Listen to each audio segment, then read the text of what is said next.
All right. Welcome to this meeting of Babergh District Council Cabinet.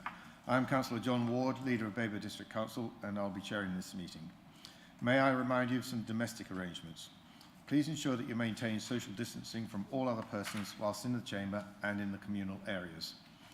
Please ensure that you wear a face covering at all times unless you're sitting down, or if you are exempt from doing so, and that you use the hand sanitizer and wipes provided. Please ensure that microphones are turned off when not in use. Please do not interrupt other speakers or hold separate conversations whilst others are speaking. If you are attending the meeting to speak and persistently interrupt the meeting, you may be asked to leave. Please ensure your mobile phones are on silent or switched off. Finally, we will be using e-voting for this meeting on the modern.gov app, so please can members make sure they are logged in and ready to use the app. I would like to remind everyone present that this meeting will be broadcast live to the internet and will be capable of repeated viewing. The whole of the meeting will be filmed, except where there are confidential or exempt items. If you make a representation to the meeting, you will be deemed by the Council to have consented to being filmed. By entering this meeting as a speaker, you are also consenting to being recorded by the Council and to the possible use of those images and sound recordings for webcasting and or training purposes. The Council, members of the public and the press may record, film, photograph or broadcast this meeting when the public and the press are not lawfully excluded. I'll now move on to the agenda. Item 1, apologies for absence.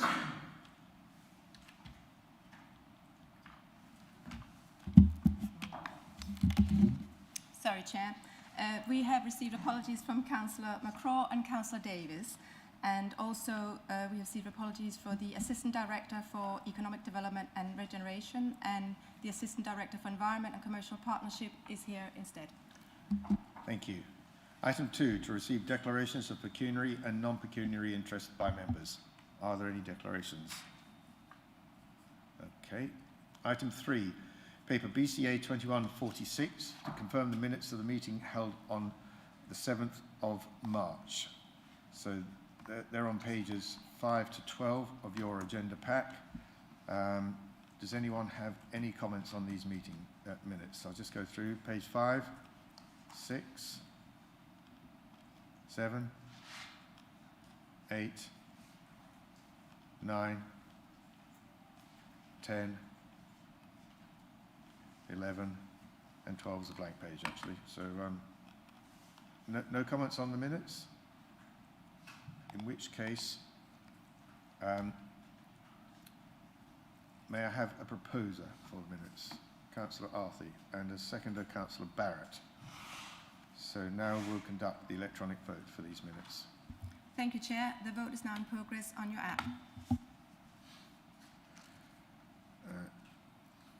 Sorry, were we taking both of the minutes together for that vote?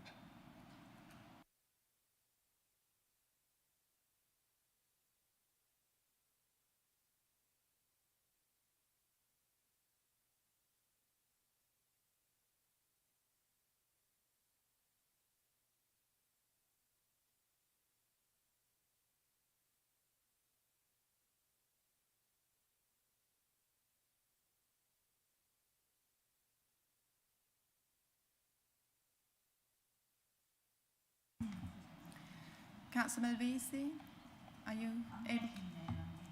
Okay.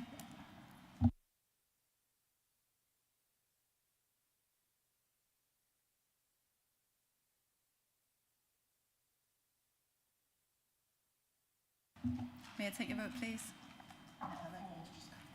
Sorry, it's just come through now. Thank you. That is 8 votes for, Chair. Item 4, paper BCA 2147, to confirm the minutes of the meeting held on the 7th of February 2022. If you remember, we had to postpone the confirmation of these minutes last month. So they're on pages 13 to 21 of your agenda pack. Page 13, Councillor Busby. It was resolved. A bit of a spelling mistake there. Okay, thank you. No L. Thank you, Councillor Busby. Page 14, 15, 16, 17, 18, 19, 20, and finally 21. So no comments, then may I have a proposer, please, for these minutes? Councillor Barrett, and seconder. Councillor Arthey, thank you. We'll now conduct the vote. Thank you, Chair. The vote is now in progress.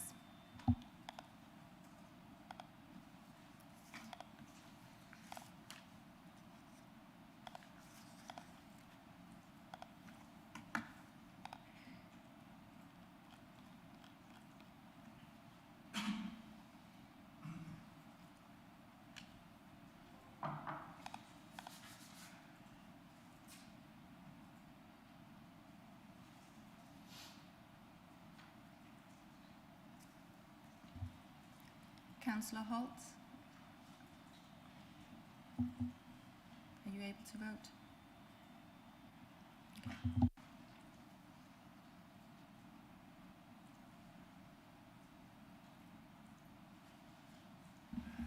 Okay. So, Chair, was that for just accuracy, or can you raise May I take your vote verbally? Fine, that's just come through. Thank you very much. That is 8 votes for. Thank you. Sorry, Councillor Busby, did you have a question? Because we've already had a chance to look through the content of these minutes. Yeah, I just wanted to clarify finally on 81.5 and 81.6. Sorry, is Bellevue. So we have. If I read those minutes, it implies that we're going to spend 2 million plus the receipts of 1.1 million on Bellevue. So the total spend on Bellevue will be 3.1 million pounds. Can I just confirm that that's what we're aiming to do? We have actually approved and voted on these minutes now. I think if we can pick up the subject of Bellevue at a later date, because to be able to answer that question now, it wouldn't do it justice, because it needs to set it in the context of everything we're proposing to do there. So I'd rather pick that up at another time. But the only thing I'll say now at the moment, that the capital expenditure is a provision. It's not a commitment. But we'll talk about Bellevue another time. Okay, so moving on then. Item 5, to receive notification of petitions in accordance with the Council's petition scheme. None received. Item 6, questions by councillors. None received, Chair. Item 7, matters referred by the Overview and Scrutiny or Joint Audit and Standards Committees. There are no such matters referred, Chair. Thank you. And item 8, forthcoming decisions list. Members, you've had a chance to look at that. Does anyone have any comments on the forthcoming decisions list? The only one that I would want to make is we do have a very busy schedule for Cabinet in June. It's going to be a very interesting meeting, and it's probably going to be quite a lengthy one, but so I hope everyone will be able to turn up for the June Cabinet meeting. Oh, what date in June? It is the 6th of June.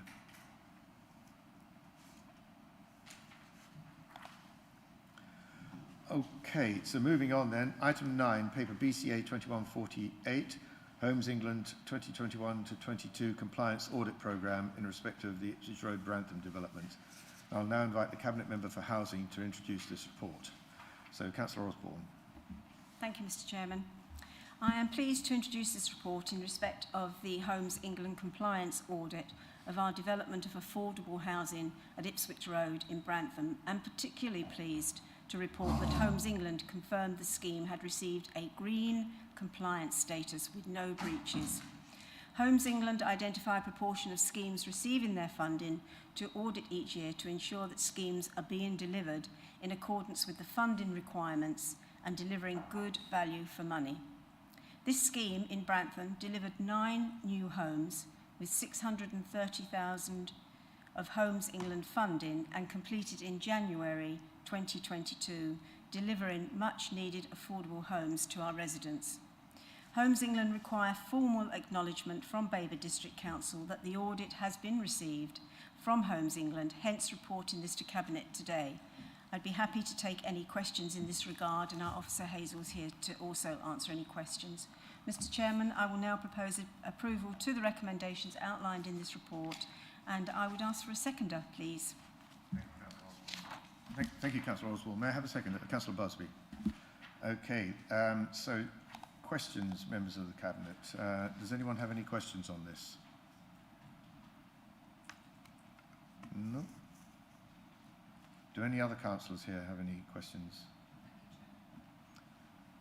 Right, we'll move into debate. So does anyone wish to open debate on this? Councillor Osborne. Thank you, Mr. Chairman. You wouldn't expect anything else, would you?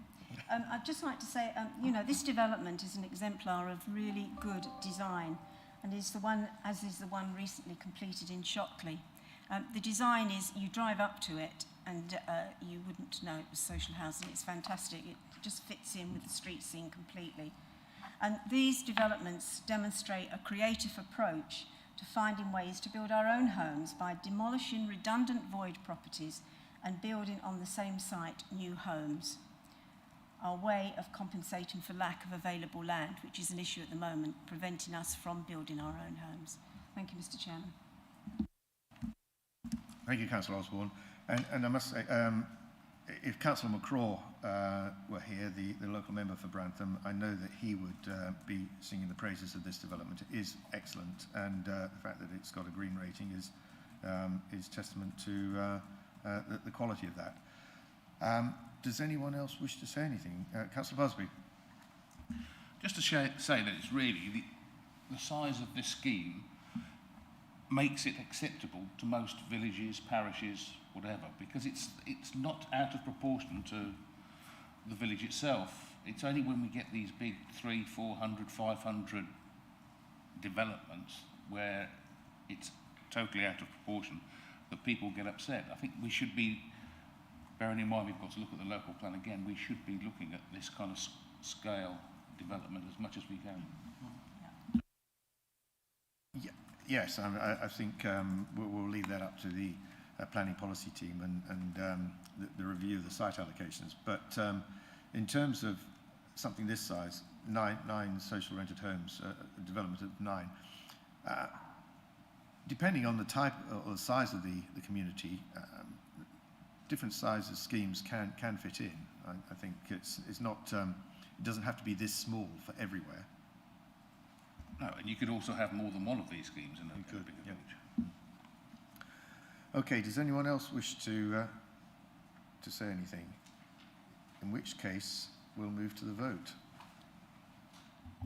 Thank you, Chair. That vote is now in progress.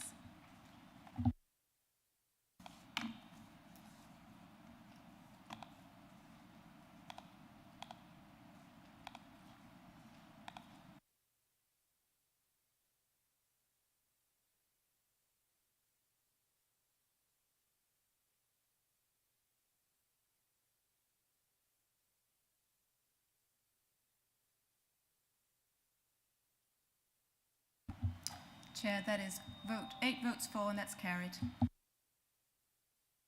Moving on, item 10, paper BCA 2149, the council tax energy rebate for 2022 to 23. I'll now invite the Cabinet Member for Finance to introduce the report. Councillor Barrett. Thank you, Chairman.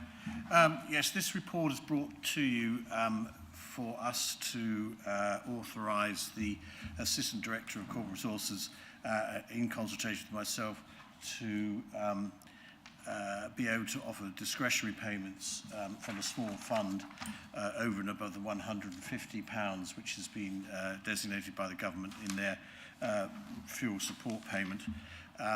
This is obviously A to D, and then there's a small discretionary amount, and that has to be decided, and we'd like this is before you to give the discretionary payment option to the Assistant Director. And that's recommendation 3.1 and 3.2 within your report, and I propose that. If I could have a seconder, please. Thank you, Councillor Barrett. May I have a seconder? Well, I'd be happy to second that. Right. Are there any questions, members? Councillor Arthey. Yeah, I'm not sure if it's a question or debate, but I'll start it with a question, and that's about the recommendation that you've just seconded, and options 1 and 2, because I feel that the discretionary element should come back to Cabinet for consideration and approval. So I don't think that's actually the recommendation that's just been moved, is it? No. No. So is that an amendment then? It would have to be, but can we leave it to the debate section and then we can pick it up there? I just want to go through any questions before we move into debate, because I know that probably there are 1 or 2 things that people wish to comment on later. Councillor Busby.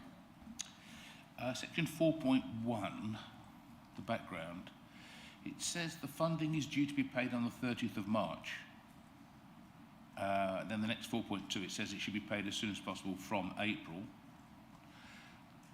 Are we, the funding that's due to be paid on the 30th of March, is that from the government to us? If not, it doesn't stack up with the sentence below. I think that is the case. Catherine, that's the case, yes. Is there any significance in the fact that one's in one tax year and one's in the other? We're getting it in on tax year 1 and paying it out in tax year 2. No, we'll probably have to account for it in 21, 22 because we've received it, but we'll just carry it forward and then pay it out in 21, in 22, 23. So, yeah. Whether the government had got the money allocated and they needed to get it out the door before the end of the year, I don't know. So have we received it? I'm pretty sure we have. Good yes, grief. I would double check, but I'm pretty sure we did.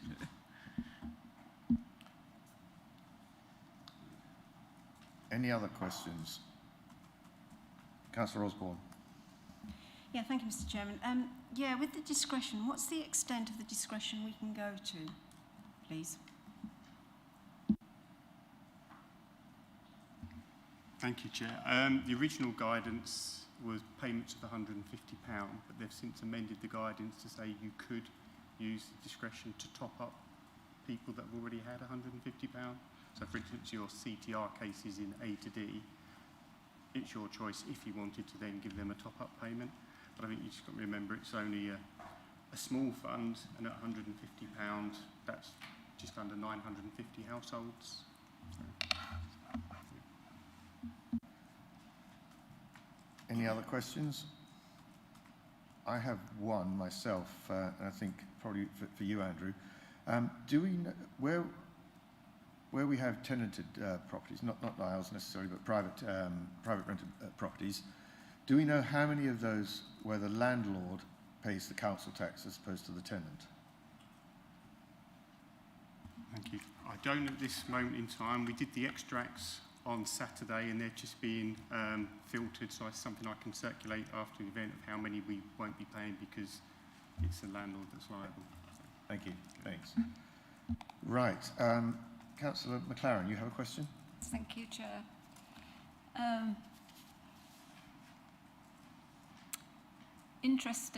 Interesting report. We had a conversation at Audit and Standards the other day about the accuracy of registrations for council tax. And my question is, how can we be sure that every house in bands A and D are the primary residents? Because that's what it says in the report, the primary resident. Because one or two of us have got concerns about perhaps registrations that are not entirely accurate. Thank you. Thank you. I guess we match our data with electoral register, and with those that pay by direct debit, we're going to pay the £150 after we've claimed the first direct debit. For the non-direct debit cases, there is some post-payment assurance work that we're doing with the government around data matching to ensure that our records match other records that have that liable person. So, Continue with that, Chair. What if a house is registered as a main residence, so therefore entitled to this, but actually is a holiday home? again, it will all depend on our records, what we have, and then what comes from data matching, because we don't have access to data from other areas, which is why the government has done this post-payment assurance, where they'll look at, I guess, bank accounts that are paid across the whole of the country to see whether there have been multiple payments. But fundamentally, you know, it is based on what customers tell us and whether we match other records internally, such as electoral register. So if somebody's registered to vote there and they're registered on council tax and they're paying the full charge, then that's who we have as the liable person. So how as a district councillor or any other district councillor who would we raise any concerns we had that we thought we knew of some discrepancy? Send them through to me, and then we can put them through to the corporate governance team to look at. I think it's what to do with that. Thank you, Chair. Okay, thank you. Right, if there's no further questions, we'll move into debate. Members of the Cabinet. Councillor Arthey.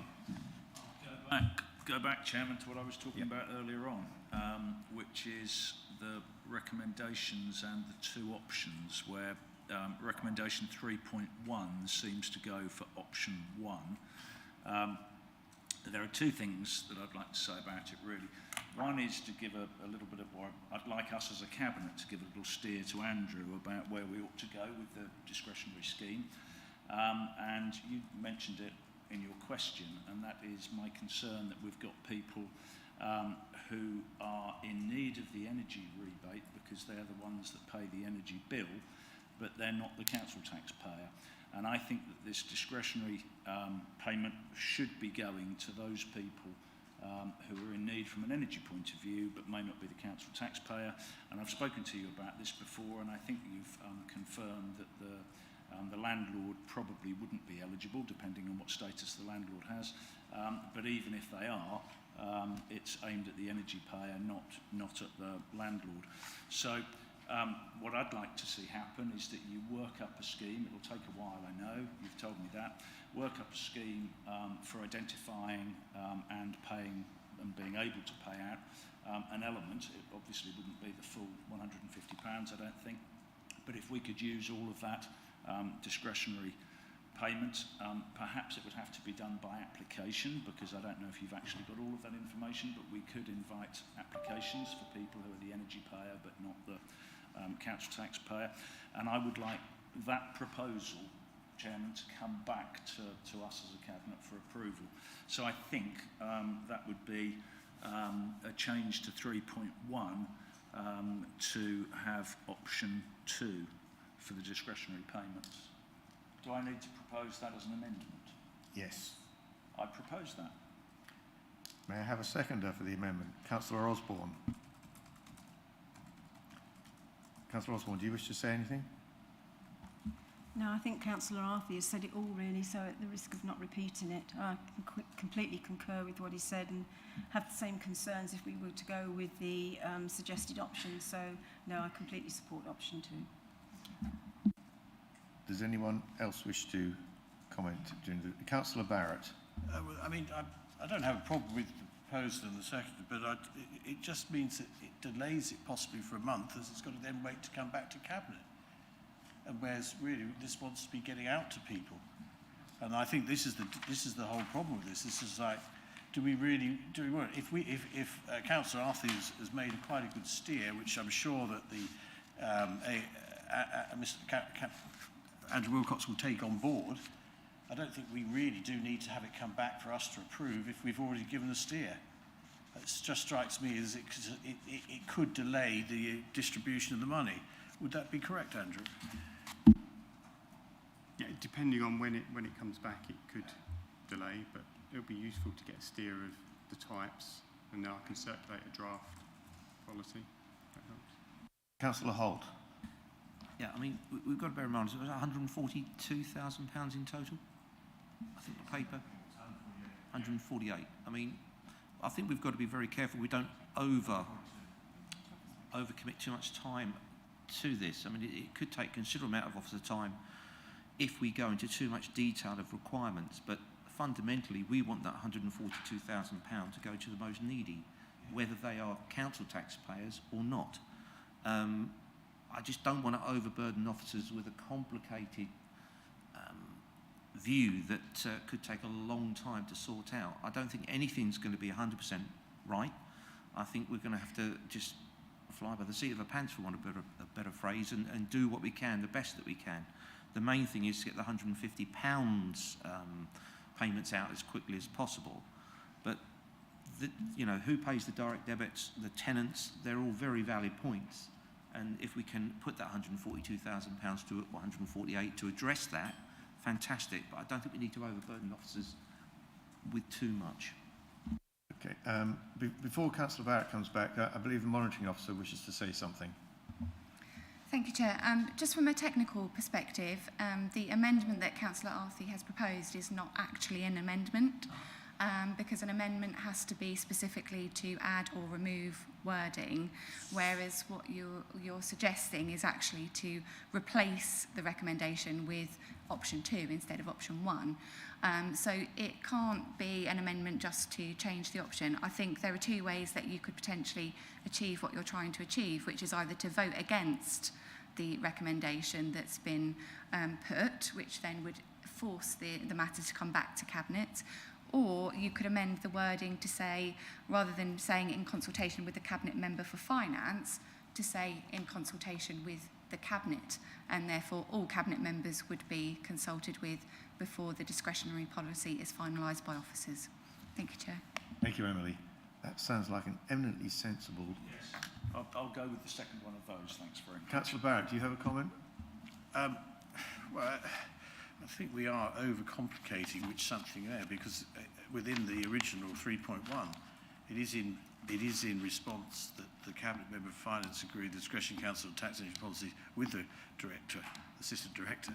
So all we're doing is that I report to you as the Cabinet, and then you say, oh yeah, that's all right, and then we go back. I mean, it does strike me as being a little bit... I mean, if either you have a Cabinet Member of Finance that you're happy with, and I've taken the steer from the Cabinet, which I can then make sure that is sort of put forward. Do we feel that that's not the case? I mean, I'm happy to go either way, but it just strikes me being a little bit bureaucratic here to actually achieve what we know we want to achieve. I think the message is quite clear. So I think I would just make that point. Thank you. Councillor Holt. I tend to agree. I think if we were to be presented as Cabinet members with the way forward, I don't think we need a formal Cabinet meeting to endorse that way forward. I think we should be able to do that without a full Cabinet meeting. It would be a lot quicker, and I think the quicker we get this done, the better. So I'm all for a scheme being put back to us informally, so that we can give a steer to the Cabinet Member for Finance, who can then finally give you the okay to do it. But I think we're just putting too many layers and layers down, and the quicker we get it done, the better. I think we're just overthinking it. Thank you, Councillor Holt. Does anyone else wish to comment? Councillor Arthey. Yeah, I'm happy to accept that, as long as the Cabinet Member responsible accepts and acts according to the steer. I don't want to bring up what's happened in the past, but I do remember that we had a similar situation at Cabinet last year, and the Cabinet member didn't fully implement the steer from Cabinet. So as long as we can be sure from Councillor Barrett that he knows the direction of travel that we're expecting this discretionary payment to go, then I'm happy to leave it in his capable hands. And therefore, would you withdraw your amendment? It's not an amendment, because apparently, although we have 2 options in our paper, we don't have an option at all. So it wasn't an amendment. We still have something that was proposed and seconded. Yeah. Yes, indeed. So, yes, I'll withdraw that. Thank you very much. We have the undertaking from the Cabinet Member responsible. And Councillor Osborne, he has been appropriately steered. Councillor Barrett, do you wish to say anything? Yeah, I do. I take fully on board what Councillor Arthey says, and there's not a mention of parking in this at all, so clearly we haven't got anything that we can weave a different road. I think the message is very clear. I'm sure the Assistant Director for Andrew will make sure that the recommendations coming for us are as we have stated and given the steer for. And if they aren't, I will redirect him to make sure that they are, because I think there's nothing controversial about this. It's just about getting the money out as quick as we can to the people that are in need of it. Councillor Osborne and then Councillor Holt. Yeah, thank you, Mr. Chairman. Yeah, I'm happy to accept the withdrawal of the original recommendation that I seconded and Emily's recommendation to a suggestion to us. And it's absolutely right, we do need to get this money out without any delay. But I know Andrew, as an officer for the Shared Revenue Partnership, he will make sure that there's no delay in this. He will keep it as uncomplicated as possible, and he is there to help those people get that payment as soon as possible. And that's exactly how he works. So I'm absolutely confident that that will happen. So thank you, Mr. Chairman. Thank you. Councillor Holt. Yeah, I just want to clarify that the officer will bring forward and Councillor Barrett will share with all members prior to it being implemented, so that we have a vision of what is required and what is proposed, so that we can endorse it. Yep. Councillor Barrett has assented to that. He nodded. Yeah, just to confirm that when we get the paper through with the delegation on, it will be very straightforward just to bring that to the attention of Cabinet, and hopefully that you all feel comfortable with that decision. Yes. Councillor Busby, did you want to say anything? Well, I'm not certain what all this obsession with speed is. This is money to go to people to cover the increased cost of energy, which they haven't yet consumed, haven't yet paid for. And there's a danger that if we send out all the money out now, it could be spent before the increased bills actually hit the mats. I don't think that it has to go out as quickly as possible. It needs to go out as efficiently as possible. But the increased bills aren't yet there. Councillor Barrett is itching to go on this, but I just say that the energy costs have been the rises have started at the beginning of this month, the beginning of the new tax year. People on direct debit will start to feel that with their monthly direct debit payments at the end of this month, so that they will start feeling the effect very soon.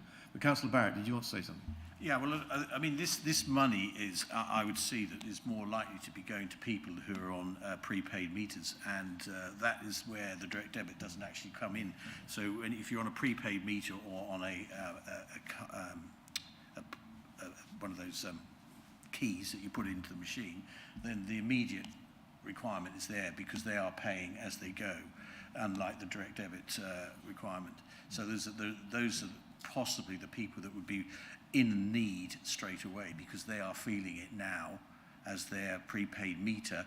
The amount, if you put £10 on, you get a lot less energy for your £10 than you do. Hence, there is a requirement for those people to be identified quickly.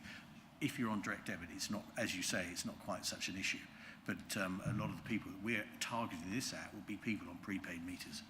And also, of course, people who will be taking oil deliveries or Calagas deliveries in the next month or so. Councillor Malvisi. Thank you, Mr. Chairman.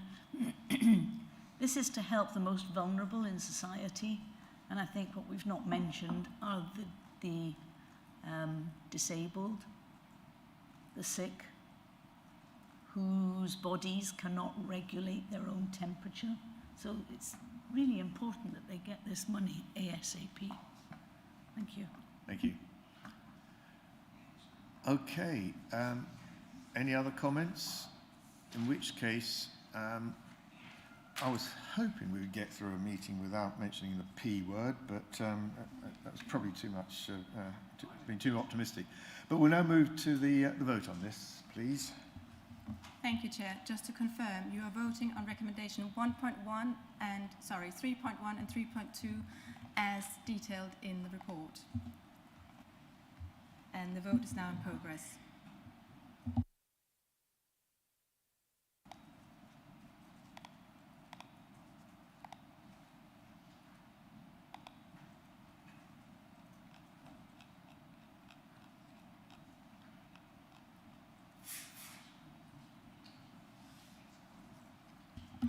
Chair, that is 8 votes for, so that is carried.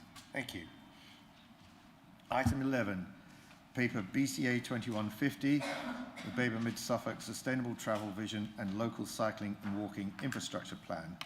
I'll now invite the Cabinet Member for Climate Change, Biodiversity and Sustainable Transport to introduce the report. Councillor Malvisi. Thank you, Mr. Chairman.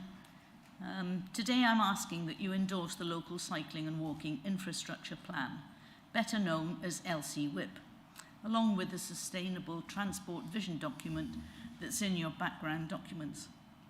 Endorsement is recommended so that the LCWIP can be supported and utilised as recommended by national government guidance. The Sustainable Travel Vision will be used to inform the public about our key values, aims, ambitions and narrative around sustainable travel. Although the LCWIP will be made public, its key functions are to inform SC Suffolk County Highways and our own planning department of our active travel infrastructure ambitions in order to capture opportunities for delivery. This body of work stems from the national government strategy on sustainable travel, and its findings came about through data received from more than 1,800 consultation responses, and they were applied to technical guidance templates. The very technical, complex and detailed work that was undertaken by Catherine Davis, and hopefully assisted by a cross-party working group, requires our thanks. Thank you, Catherine, for making sense of all that data. The LCWIP demonstrates what is needed and where it has helped us identify priority routes, which will inform Suffolk County and our own planning department of where the need exists and how necessary it is. The arguments are supported by the data, and this in turn will help draw down the funding required and available. Not to endorse this piece of work is to fail our residents and to turn a deaf ear to 3,500 people that actually accessed the consultation process and the 1,800 people that actually committed to it. They want to be heard. It'll also deny our district the funding to improve our towns and villages' connectivity, and will have a detrimental impact on its growth as a tourist offering. LCWIPs set out the government's cycling and walking investment strategy. It's a new way of identifying the improvements required at a local level. Consequently, I commend this strategy and ask that you endorse it. Thank you, Councillor Malvisi. May I have a seconder, please? Councillor Busby. Anybody from the Cabinet have a question? Councillor Arthey. Yeah, I think I've got one for Catherine. And it's how this ties in with and informs the county LCWIP. I was very much under the impression that the county LCWIP would effectively comprise of the separate districts LCWIPs sort of all combining to form a county LCWIP. But I understand that might not necessarily be the case, and there might be some sort of work being done by Suffolk County Council, and if there is, could it actually end up contradicting our LCWIP? Thank you, Leah. Thank you, Councillor Arthey. So that is the case. Your interpretation there is correct, that Suffolk County Council have encouraged all boroughs and districts to produce their own LCWIP to better enhance and inform the beginnings of their LCWIP. So in the interim, because it does take quite a long time to develop an LCWIP, in the interim, Suffolk County Council pulled together some existing data they had from a cycle policy development panel, which was a list of schemes that they had been aware of for cycle improvements. And they sort of put that forwards as their LCWIP. But by their own admission, it's not very well informed because it didn't have public consultation backing that. So the idea of encouraging boroughs and districts to produce their own LCWIP, which they can, merge together to supersede that existing county-wide LCWIP, as a better and more informed and more supported evidence-based LCWIP for the whole county. Yes, certainly, yeah. Does that mean that what we're approving will just de facto become part of the county LCWIP, or have the county got some sort of veto over what we produce? No, there's no veto over what we produce. So what we're asking you to endorse today is our kind of starter list of schemes that we're recommending to Suffolk County Council. And, you know, it is the Highways Authority's responsibility to investigate all those schemes further and then take forward schemes that they feel are feasible as and when funding is available. So, you know, the responsibility to drive it forward still lies with them, but our list is a recommendation to them of, you know, community consultation backed evidence of where infrastructure improvements are needed. Yes, Councillor.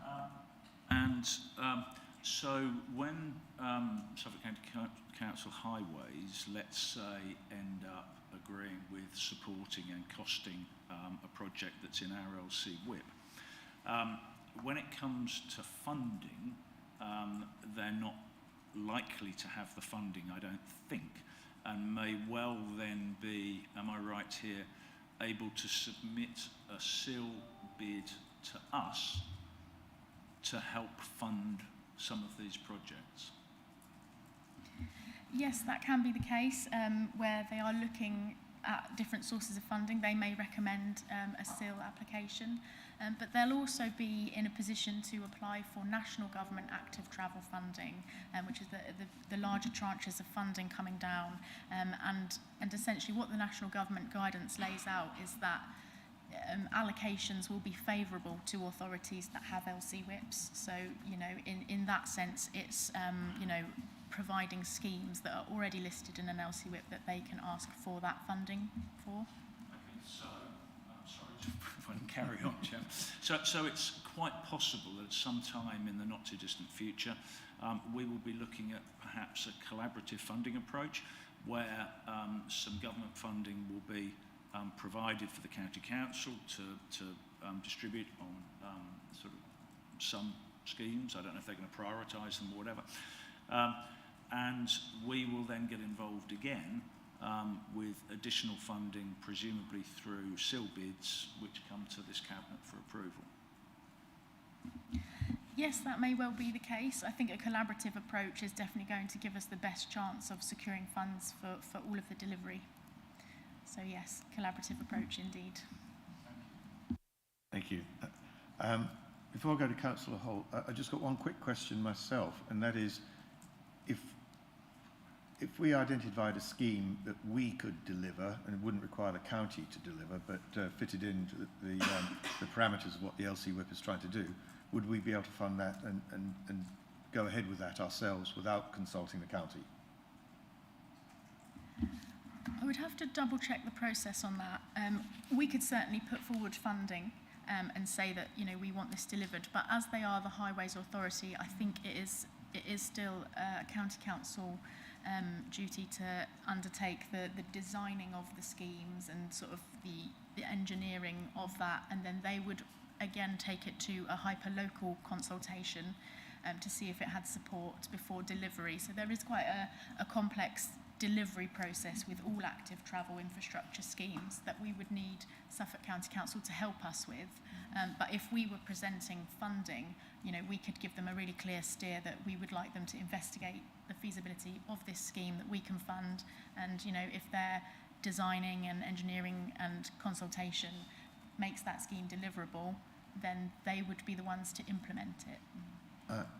I'm conscious I might be veering into debate myself and breaking my own rules on this, but the sort of thing that I've got in mind, which not really covered in this, is, and this is something that has been raised by residents near me, is the provision of cycle storage and lock-up facilities in village centres, so that when somebody cycles from an outlying part of the countryside into one of our larger villages, the core villages, and they want to go to the shop or pub or whatever, there's nowhere to lock their bike. Now, that's the sort of infrastructure that would really assist with providing a coherent cycling route for them, but we wouldn't necessarily need the county to get permission for us to do that. No, that's correct. So we wouldn't need, we'd need landowner permission to install cycling parking facilities, but not necessarily highways permission, no. So that is something that we can do ourselves.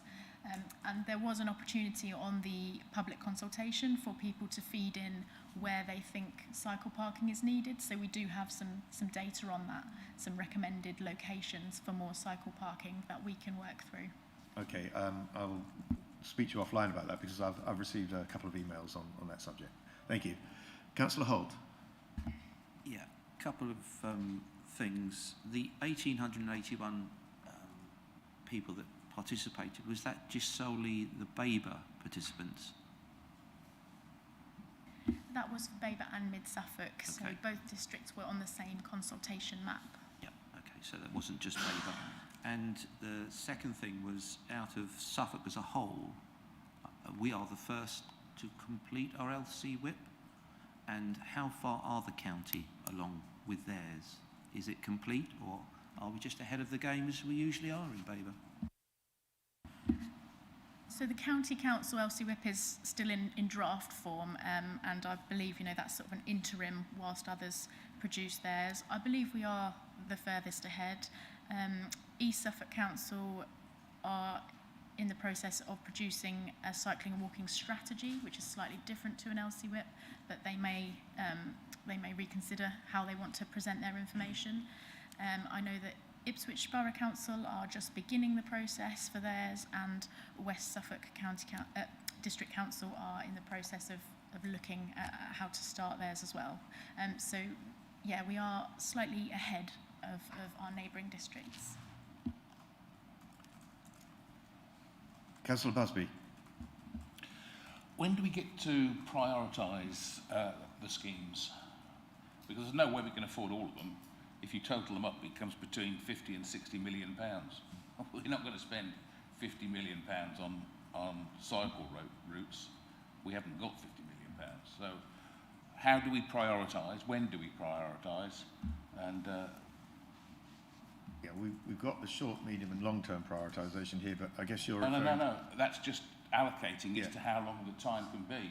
I want to see us pick or prioritise amongst those which ones we're going to do. We cannot do all 50, 60 million pounds worth. We might only be able to do one of those, or two. Let's be generous, 3, but certainly not all of them. And by saying that we approve this, it almost implies that we approve all the schemes. Well, that can't be right. So I guess the question is, what's the process for selecting and identifying the ones we want to go with and then prioritise those? But Councillor Holt, before Catherine answers, did you want to ask a question? Well, just along similar lines, really, I suppose. I thought we'd do this in debate, but the government have issued this walk and cycling initiative, and it's fed down to the districts and counties, and we have been ahead of the game, and we've got ours done. But I think Councillor Busby's touched on a very important point, that this is a suggestion. This is an indicative sort of thought process that we've gone through to come up with a list of schemes that potentially our residents would like within the district. And Councillor Busby is absolutely right, that to bring them all forward is unrealistic.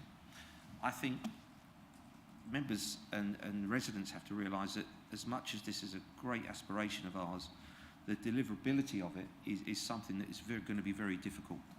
And we are going to require government funding to the county council to enable us to then sort of put our hand up and say, we have a scheme ready to go. And this is what this is all about, is having a scheme that's been thought out to a point, and that our residents recognise are important to them.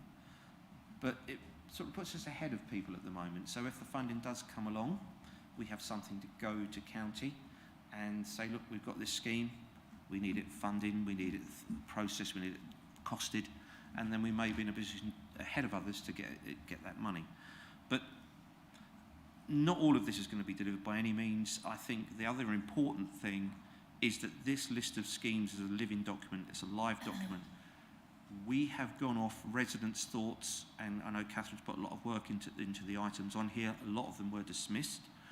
But I think as a council and as ward members, we need to look at these further as and when they come forward, because they're not all good. I'll bring one up later, but they're not all good. And some of them aren't that well thought out from not from the residents. I mean, the residents have their wish list and they want to improve cycling and walking, fully understand that, and I think we all do as well. But we have to realise where this document sits in the grand scheme of things, and it's not something we're saying we're going to deliver on. There may be some things in there we can deliver on, but with government funding. There may be some things we wish to do as an individual council. I think we should be looking at cross-country recreational routes, possibly more than highway routes, because that's something as a local authority we could bring forward. So there's a lot more to this and a lot more work required than just what we've got here today. Thank you. Catherine, did you want to pick up on the, or Cass rather, on the prioritisation and selection? Thank you very much. So firstly, I think just to put a bit of background on this, you'll have seen through the document that a cross-party group were put together to talk about the prioritisation, and within the report is the how the prioritisation happens. So there were a lot more schemes put forward by the general public that went into that group to have a look at, and that initial prioritisation has been done, which is what the list is that's before you today. Of course, now there's more work to go on and do. So this is the set of schemes that we're putting forward. Suffolk County Council now will take a look at that in terms of what Catherine said about the highway engineers and looking at technically what can go ahead and what can happen. There'll be some cost-benefit analysis to that as well in terms of what's actually the ability for Suffolk to go ahead and do. But just to say, I think Councillor Holt's point, this is an iterative process. So this is a point in time, which absolutely it needs to be, but this is going to go on for, you know, a 10-year period. So as and when new schemes come forward, or as and when new funding comes forward, that's when more schemes will be added to this list. The same kind of consultation will happen with local residents and stakeholders. Our website, where the LCWIP was consulted on, is still live, and so there's contact details on there for members of the public to put new schemes on. So this is the prioritised list that we're asking members to agree with us today to go forward to Suffolk County Council for that next step. But it certainly doesn't mean the end of the journey. This is something that will continue to go forward, whether it's new funding, new developments. You know, there's lots of things that could inform new schemes coming forward. Thank you, Cass. Firstly, Councillor Dawson, you had your hand up first, and then Councillor Barrett. Yes, I was just wondering whether why there's any particular reason on the first 3 pages why it's all Sudbury for sort of the short and medium term, and all the long term seems to be sort of Shotley and Sproughton. Who sort of was there any method in the madness of prioritising? Yes, there certainly was method. So you'll see from the appendix of the methodology report the prioritisation criteria matrix. That matrix was taken from the national government's technical guidance for developing LCWIPs.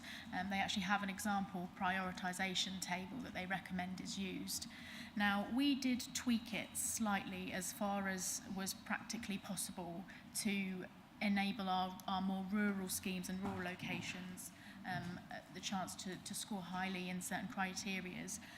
But a lot of the scoring criteria is recommended by the government methodology, and also the propensity to cycle tool, which is used as well to determine the potential for more active travel journeys in a place.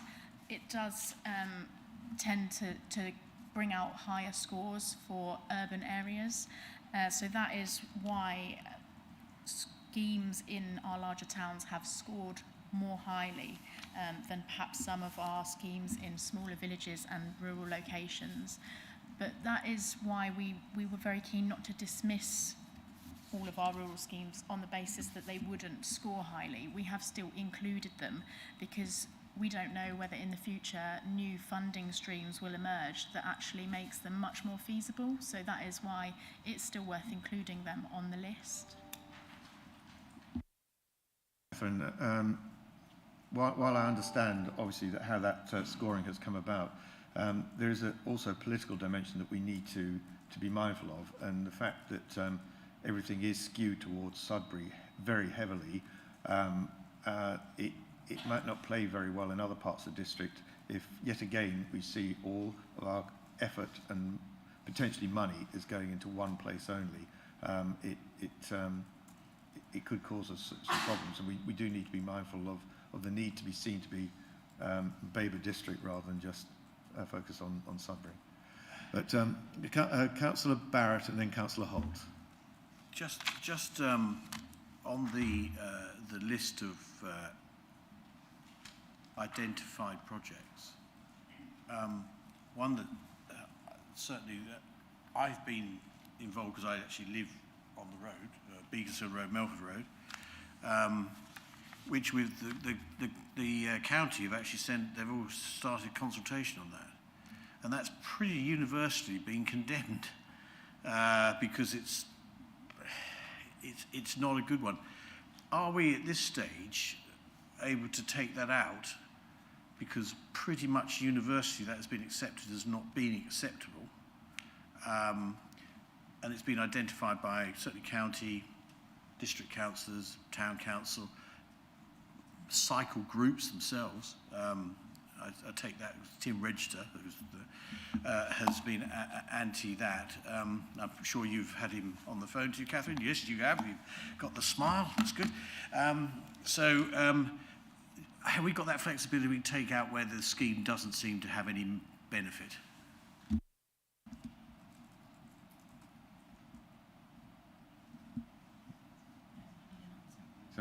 Sorry, Cass, you're going to answer that? Oh, sorry, I was just waiting for permission, Chair. No, that's fine. I was playing with my button here. So rather than talk just specifically about that, if I can talk about the kind of the rule that fits all of those situations. So there's a number of places that are under highway consultation at the moment or have just finished highway consultation. So we mentioned about this being a snapshot in time and things that are coming from the public. There are definitely areas where the highway consultation has not been supported by local residents, and so they're going off and looking at options as to what can be done.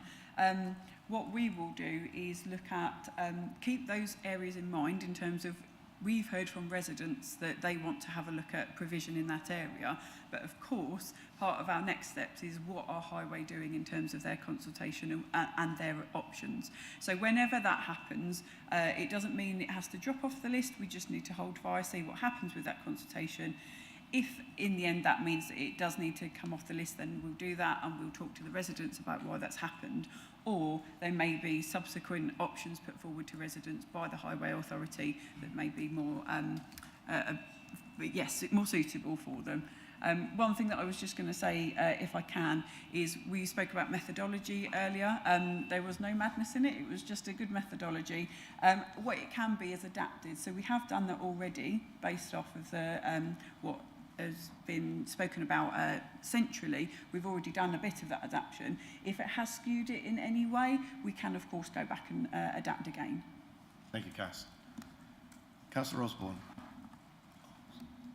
Thank you, Mr. Chairman. It took me, I thought Councillor Holt was before me, but no, is he? No, you go first and then Councillor Holt. Do we have the discretion to add to projects? And I'm going to declare a non-pecuniary interest in this part of my debate. We have a very suitable Gainsborough Trail that's a 15-mile walk around Sudbury, and I mentioned Sudbury again, I apologise for that, but that's where it is, Cornard and Chiltern and eventually Long Melford. That is currently a green walk, but there's nothing, with funding, there would be nothing to prevent that from being made into a cycling route as well, where people could cycle to the outskirts of Sudbury town from those rural areas, park their bikes and go in and do their shopping, which is much better than trying to put cycle routes through a very dangerous small market town. So is there discretion to add such a project to that? I did forward that, but it hasn't gone into the document. Yes, yeah, absolutely. There is scope to make additions to these lists. As I say, they do remain dynamic. I think in the example of the Gainsborough's Trail, we need to bring in the rights of way team more so than the highways authority, because I think, you know, they'll need to work together.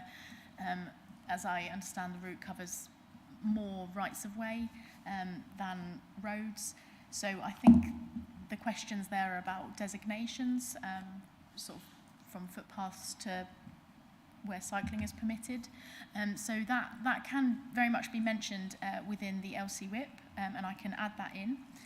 But I think the rights of way team will be needed to be brought on board with that particular one. Councillor Osmond, do you wish to say? Yeah, thank you. We are very fortunate on the group that we actually have an officer from county that is the public footpaths and right-of-way officer. So that shouldn't be a problem. So we can have a discussion away from that from this platform. Thank you. Councillor Holt. Yeah, a couple of things. First thing, Chair, you mentioned about the disproportion of locations, and I think it's a little bit unfair, to be honest, because in the long-term plan, there's an awful lot to the east of the district. It's just that they're much harder and more expensive to deliver. And so the methodology in producing the plan was a scheme of short-term, medium-term and long-term projects.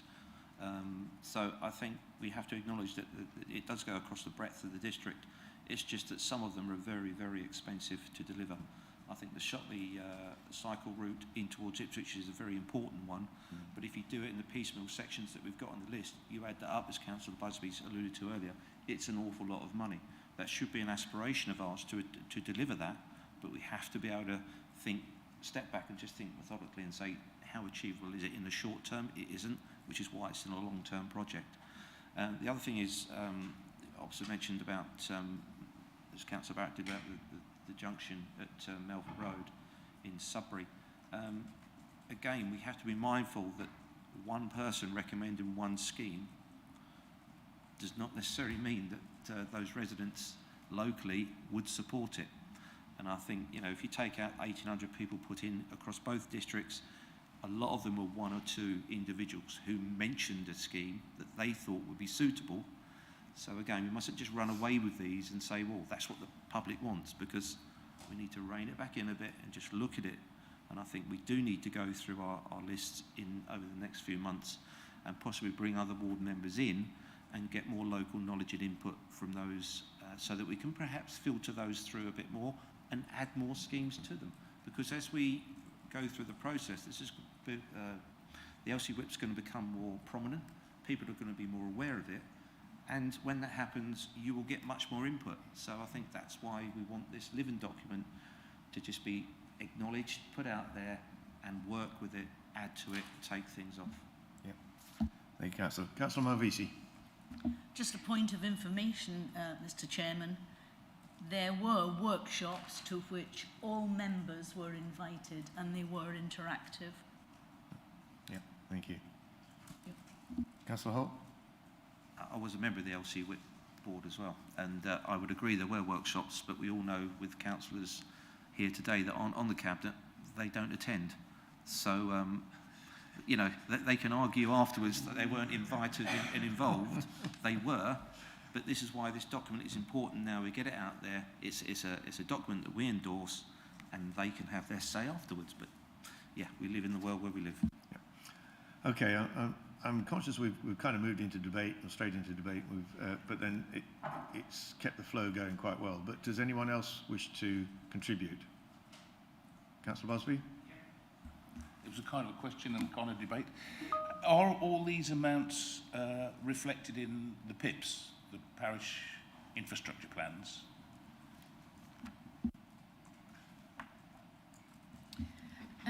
Not as of yet, but they certainly can be. So this can be utilised for informing exactly that, for parish council planning, for funding, for neighbourhood planning.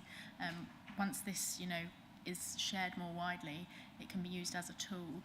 One thing that we will make clear is this initial assessment of schemes, the costings that you see today, they are very initial and indicative costings. To get more accurate, these are just sort of a ballpark figure to demonstrate to us whether a scheme is very, very expensive or not so expensive. You know, I have been working with a list provided by Highways of a very rough guide price of what different bits of infrastructure cost, and you know, using that to base these indicative costs. But in order to get more accurate costings, the Highways Authority and engineers and designers would need to look at it and provide us with more accurate figures. So these costings are rough, but as and when schemes are looked at by Highways, they can become more accurate, and then hopefully that will help with parish spending and PIPs. I have great concern over this whole exercise, I'm afraid, Chair. Look, it's like me making a list of 50 holidays that I'd like to go on. One of them is a fortnight in the Maldives, and the other is 50 weekends in Grimsby. I mean, just because I can afford each weekend in Grimsby doesn't mean that I've got to spend all my money on that. It might be that I want to save that money and have a fortnight in Maldives. It might be that all of these short-term schemes we should ditch because there's one good one, a really good one, in the long term. Without having any idea of how much money we're going to spend on this is just wishful thinking. It's going to raise expectations. There's a danger that we'll pick the wrong ones just because, oh, this scheme's ready to go, let's find 150,000. Well, where's that coming from? I should be really cheesed off if it comes out of some of my village's funds that they've raised money for by having houses for specific schemes. I think we've got to go through this and narrow this list down and start working out which ones we really want and what we're likely to be able to spend on it. And I don't think it should be down to the engineers. We shouldn't be giving them a huge amount of work to cost up more accurately 50, 60, 70, 80 schemes, whatever it is. I think we're going about this the wrong way. I'm sorry. Okay, thank you, Councillor. Councillor Holt. I think Councillor Babergh has got to be aware that the money for this is generally going to come from central government in bits and pieces. So the schemes that we've got on the LCWIP, we will draw down on those schemes depending on what money might be available to us. And I think it's important we do have the short, medium and long-term ones available. You're not going to be able to achieve the long-term goals in one go. The government aren't, I don't believe, going to come down with £1 billion and say, look, we'll give Suffolk County Council £1 billion to achieve all their LCWIP aims, because that's not going to happen. So the county might end up with £500,000 and us and the other 3 districts and the Borough Council all might be going for that. So we have to be realistic on what money might be available. There may be other ways that we can top that money up via the SIL programme, which has been mentioned already. But we're going to match fund, or we've got to try and match fund what the government may put our way. The importance of this policy is that we have schemes in there that are short, medium and long term that aren't ready to go, but we're ready to pitch for. But it's important that we go into those schemes from now on to nail down what local ward members want, because it will change. This is not a finished list of schemes. I think it's important that we pass the document today, but note that the list of schemes in this paper is not something as a cabinet we're endorsing every single one, because we're not. We're endorsing the principle of the paper. We're leaving it up to the ADs to come back and vet those schemes as and when they get into consultation with the districts, parish councils and town councils. The importance is we've got the policy in place. The detail, which I admit is in there now, is fluid. It will change. We can put in, we can take out. But I think the importance of the scheme is the key thing here. And as I say, I will be supporting it, but I would stress that we're not necessarily endorsing every single scheme in there is something we want or think our residents want us to deliver. Thank you, Councillor Holt. I agree with that. Certainly there are one or two that we can all identify schemes here that we would like to comment on, see changes to, or add to, take away. I personally have got some concerns about what's been said about the A1071 at Botsford between Calais Street, Sand Hill, in terms of what we can do there. It talks about a very expensive scheme of carriageway improvements, but of about £270,000, but there must be something that can improve the connectivity from one side of the A1071 to the other, between Calais Street, Sandhill, and going further down to Stone Street to improve the connectivity across the road for pedestrians and cyclists. But I think we probably all had a good go at this. Councillor McLaren, did you want to ask a question? Thank you, Chair. I would welcome that. Catherine, the paper's comprehensive. I'm really speaking on behalf of Shotley Peninsula. Two of my cabinet colleagues are not here, so I'm speaking for the whole of the peninsula.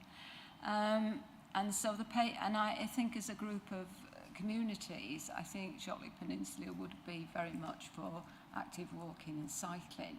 But looking through the report, and I'm not sure whether it should be in there, but I'm going to raise it, is the aspect of schools.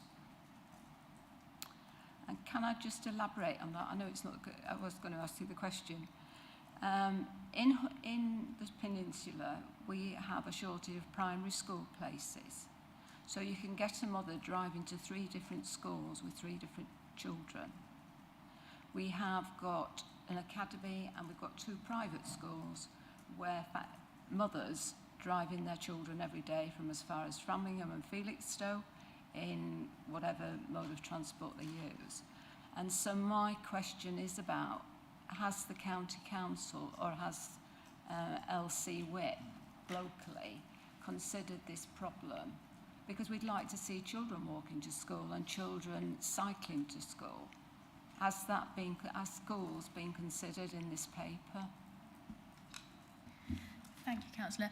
Yes, school access has been considered. So one of our prioritisation criteria was about the benefit of the intervention for a particular user group, and that included access to schools and all places of education, actually.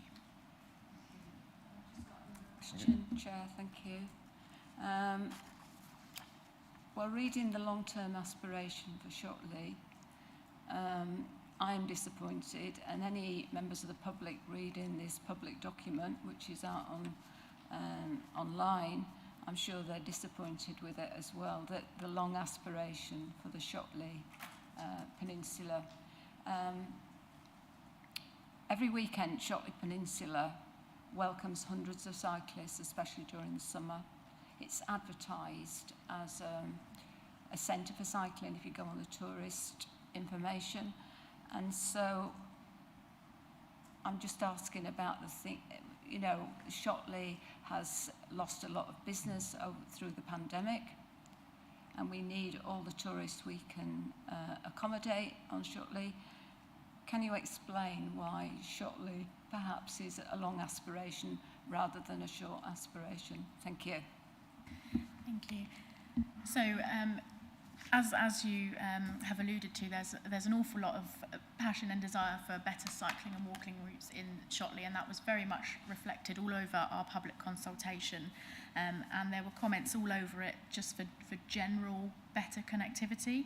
So looking at that and the desire lines that came through our public consultation, we split the Shotley routes into sections. And even splitting them, unfortunately, they are expensive schemes, the connectivity between villages. But what we have done actually is split it in sections going in various directions. And actually, if you look at the short-term list, the Shotley, the section of the Shotley Peninsula on Freston Hill, so that the first connection bit, that has been prioritised as a short-term aspiration. And then, you know, in time, if that is delivered, then it adjusts the scores of the other sections of the route, because there's some criteria there linked to whether the schemes, you know, fix a standalone project or actually a standalone issue in connectivity, or whether they open up a gateway for more improvements to make a longer route.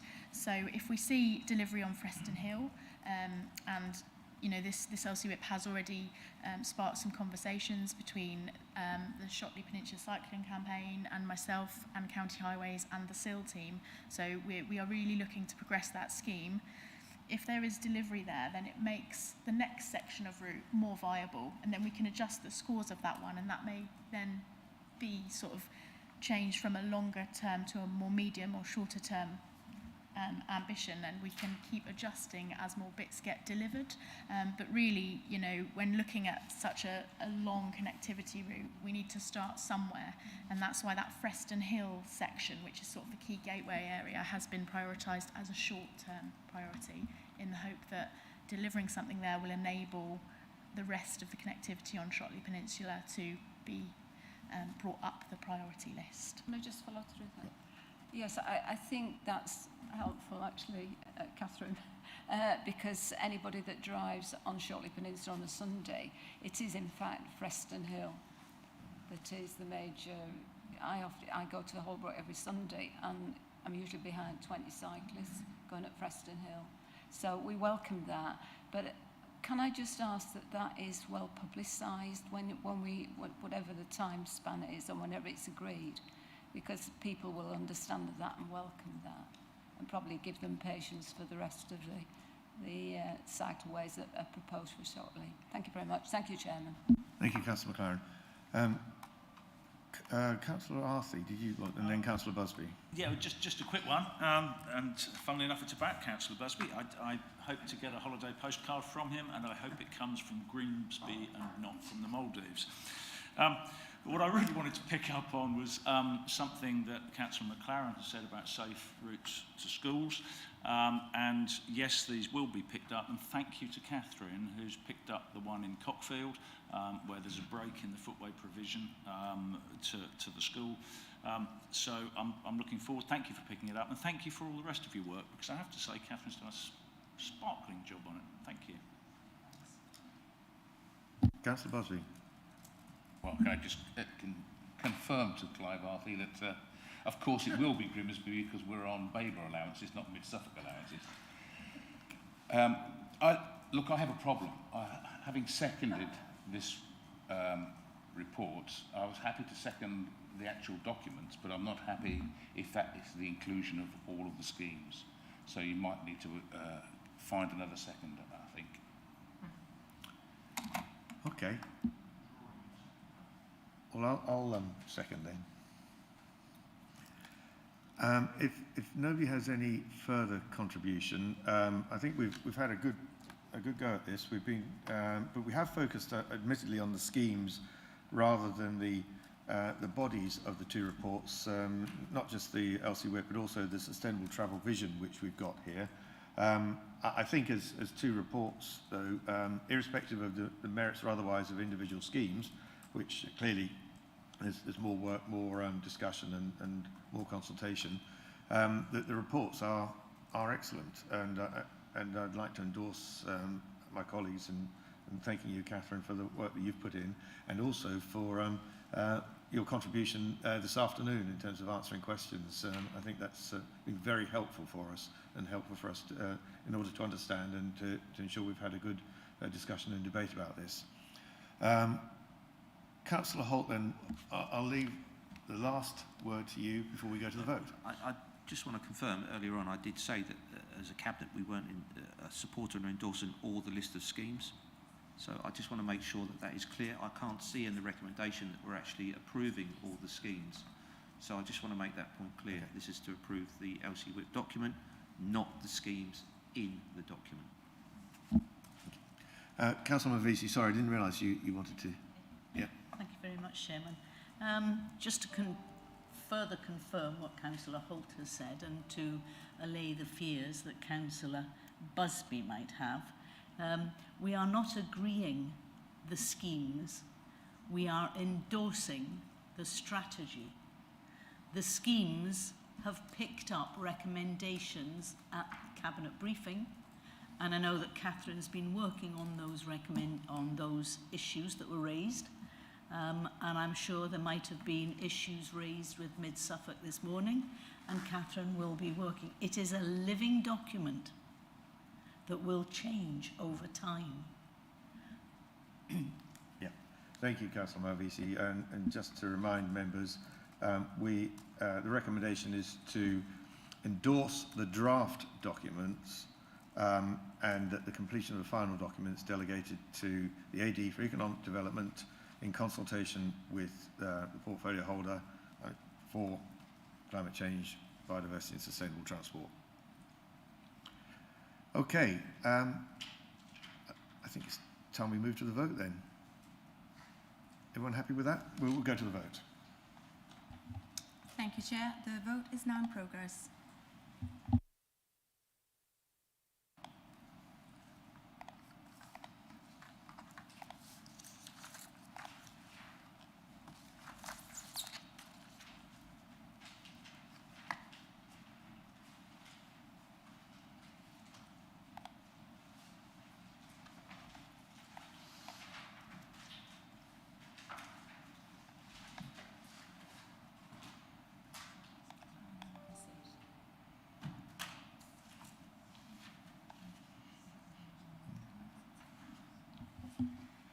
Thank you, Chair. That is 7 votes for and 1 vote against. That's carried. Thank you.